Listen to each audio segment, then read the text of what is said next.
Ya, ini masih terkait dengan pemilihan umum ya Naila dan juga pemirsa bahwa KPU sendiri sudah melantik petugas KPPS yang nantinya akan membantu kita semua rakyat Indonesia di sejumlah TPS yang ada di Indonesia untuk bisa mencoblos nantinya secara teknisnya ya. Nah, KPPS itu maksudnya adalah kelompok penyelenggara pemungutan suara. Nantinya akan bertugas di TPS-TPS dan terdiri dari ternyata ada panitia pemilihan kecamatan, ada panitia pemungutan suara, kelompok penyelenggara pemungutan suara, panitia pendaftaran pemilih, panitia pemungutan luar negeri, kelompok penyelenggara pemungutan suara luar negeri. Ya, kalau kita merujuk data dari KPU sendiri, tiap TPS ini setidaknya butuh 7 petugas KPPS, sedangkan jumlah TPS ini totalnya ada lebih dari 823.000 TPS di 38 provinsi dan 3.000 diantaranya adalah di luar negeri. Artinya, Naila dan juga pemirsa ada 5,7 juta lebih petugas dari KPPS untuk nanti pemilu 2024 atau di Februari mendatang. Nah, ini kan perlu menjadi perhatian ya. Masih ingat nggak pada pemilu 2019 lalu ternyata banyak petugas yang keteteran gitu ya, yang kecapean, bahkan banyak yang meninggal seperti itu. Dan ada perbedaan juga nih dari pemilihan umum 2024 kali ini. Jadi terlihat dari adanya seragam formal yang akan digunakan oleh petugas KPPS seperti itu. Betul, dan ada 7 petugas di TPS nanti terdiri dari 1 orang ketua dan merangkap anggota dan 6 anggota KPPS. Jadi satu TPS nanti akan ada 7 begitu, sekitar 7 ya. Nah, kalau begitu langsung kita akan membahas terkait dengan ini apa saja sebenarnya tugas dari KPPS, kemudian siapa saja mereka, bagaimana mereka bisa menjaga netralitas sehingga pemilu bisa berjalan lancar.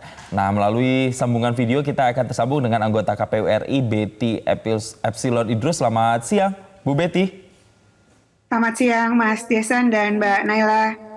Iya, Bu Betty, kami konfirmasi lagi ya. Jadi berdasarkan jumlah TPS itu baik dalam dan luar negeri dari situs KPU, jadi setidaknya ada 5,7 juta anggota KPPS. Benar demikian, Bu Betty? Iya. KPPS itu, saya perlu luruskan sedikit, KPPS itu adalah petugas KPU untuk TPS, Mbak. Jadi kalau untuk kecamatan sudah ada, namanya PPK.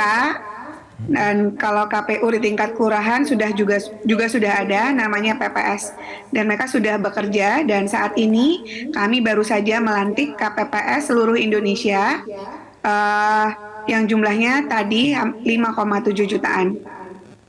Bu Betty, proses penyeleksiannya sampai kemudian mereka dilantik ini seperti apa dan background mereka ini apa saja kira-kira? Jadi untuk persyaratan calon anggota KPPS pemilu tahun 2024 minimum usianya 17 tahun, maksimum 55 tahun, Mas Jason, sesuai dengan ketentuan peraturan KPU yang sudah diundangkan.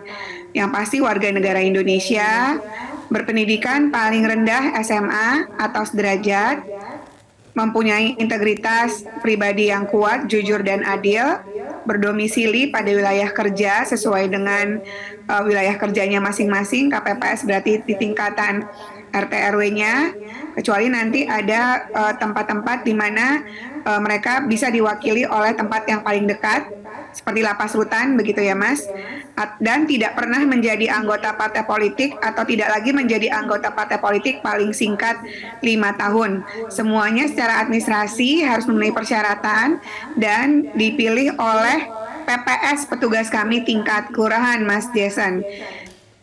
Ya, Bu Betty, ini kan kita udah mendekati ya jelang pencoblosan begitu. Kapan rencananya mereka akan langsung bekerja, persiapan dan pemantauannya nanti seperti apa?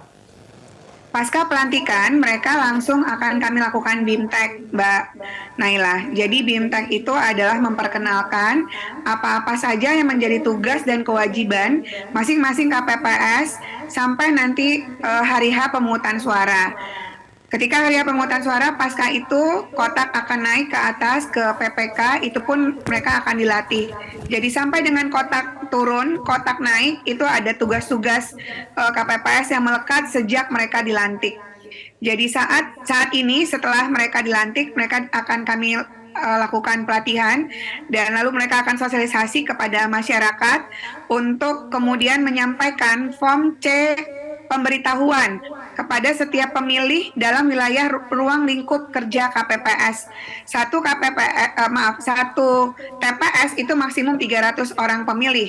Maka 7 orang KPPS akan mensosialisasikan kepada pemilih-pemilih yang ada dalam ruang lingkupnya untuk kemudian diberikan form C pemberitahuan, yaitu semacam undangan tanda kutip ya Mbak, karena ini pemberitahuan kepada setiap pemilih untuk dapat menggunakan hak pilihnya nanti di hari H pemungutan suara di TPS mana, alamatnya ada di mana, kepada setiap pemilih yang terdaftar dalam daftar pemilih tetap yang ada dalam ruang lingkup kerja setiap KPPS. Lalu kemudian tugas mereka berikutnya adalah menyiapkan logistik yang ada di TPS, menerima logistik dari KPU Kabupaten Kota untuk kemudian mereka mendirikan TPS, melayani pemilih di TPS pada hari H pemungutan suara. Lalu kemudian mereka melakukan pemungutan suara, penghitungan di TPS. Lalu kemudian nanti kotak naik. Ketika kotak naik, berita acara keluar dari KPPS diserahkan hasilnya kepada PPK untuk direkapitulasi hasilnya.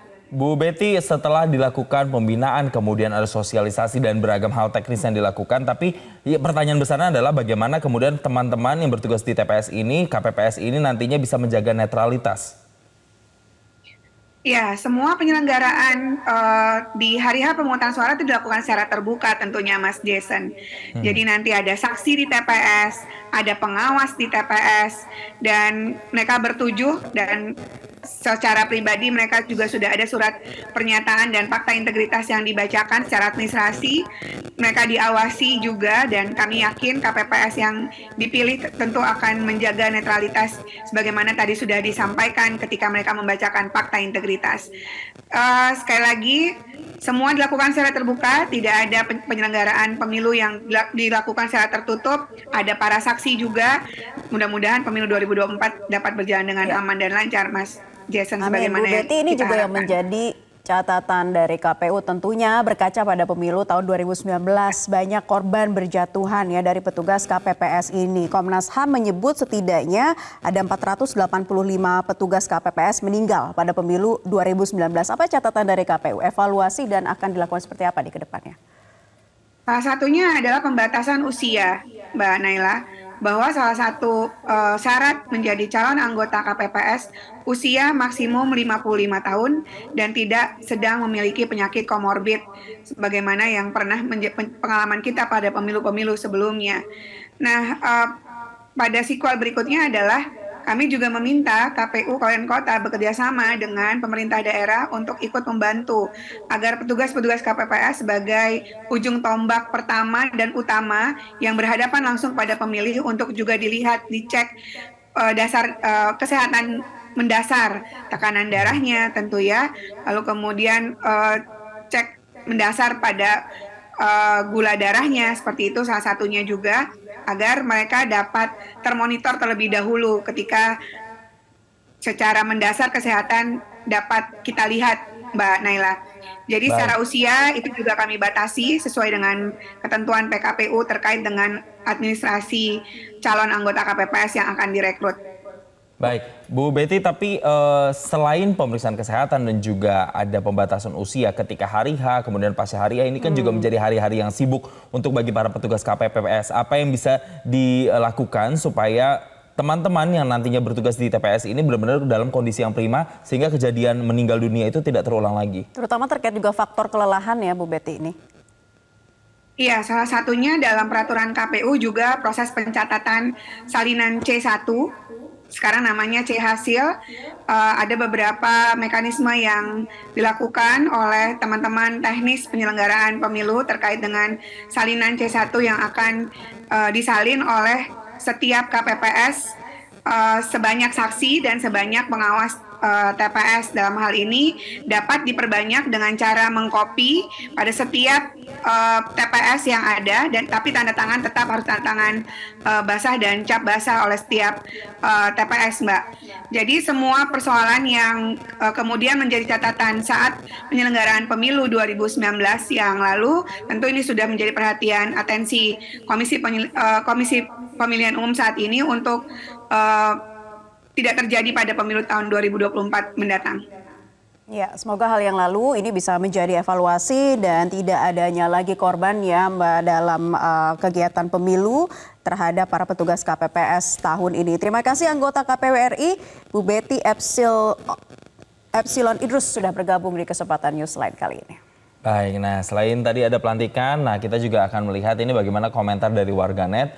Nah kita akan bacakan satu persatu dari Facebook, ada Lili Dolotan. Pelantikan KPPS, kami siap melaksanakan tugas katanya. Iya, dari Virta Tamex XX, pelantikan anggota KPPS Jakarta Barat hadir. Lalu kita Fitria Evol Fitra, pelantikan KPPS alhamdulillah berjalan dengan lancar. Alhamdulillah dari Retnokus XXX, sip, bismillahirrahmanirrahim. Luruskan niat KPPS, Cindaga, semoga lelahnya lillah ya, sukses menunaikan tugasnya pemilu 2024. Ada juga Asni Juliskian, pelantikan KPPS Desa Ahwali, Kamis 25 Januari 2024. Semoga dapat sama-sama menyukseskan pemilihan umum di tanggal 14 Februari 2024. Iya, yang jelas pelantikan sudah dilakukan dan mereka saat ini tengah bersiap ya untuk menjalankan tugasnya pada hari penyoblosan 14 Februari 2024. Iya, semoga kondisinya tetap prima, netralitas tetap terjaga dan para pemilih nantinya bisa benar-benar mendapatkan peluang untuk bisa berkonsentrasi memilih calon pemimpin masa depan. Jelajahi cara baru mendapatkan informasi. Download Metro TV Extend sekarang.